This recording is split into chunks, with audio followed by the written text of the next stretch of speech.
مجدی صاحب رحمۃ اللہ علیہ نے بھی دیکھیے کہ مکتوبات امام ربانی ہم سب کو پڑھنا چاہیے.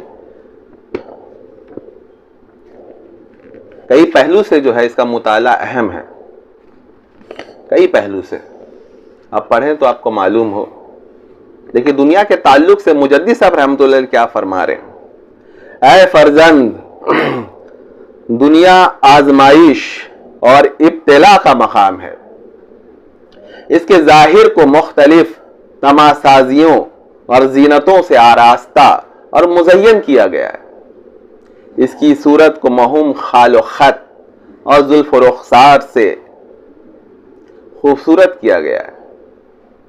دیکھنے میں شیریں اور تراوت و تازگی کا خیال آتا ہے, لیکن حقیقت میں عطر لگا ہوا مردار اور مکھیوں اور کیڑوں سے بھرا ہوا ٹٹی خانہ اور آب نما ریت اور زہر سے لبریز شکر ہے.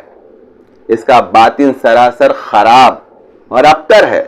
اس کا معاملہ اپنے طالبوں کے ساتھ اس گندگی اور غلاظت کے ساتھ جس قدر تم برا خیال کر سکتے ہو اس سے بھی بدتر ہے.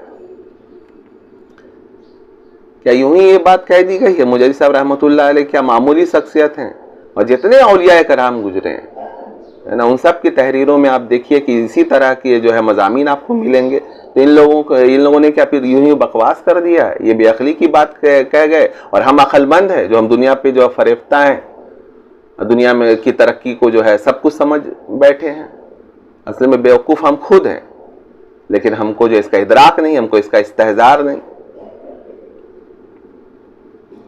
اس دنیا پر فریفتہ ہونے والا دیوانہ اور مسحور ہے.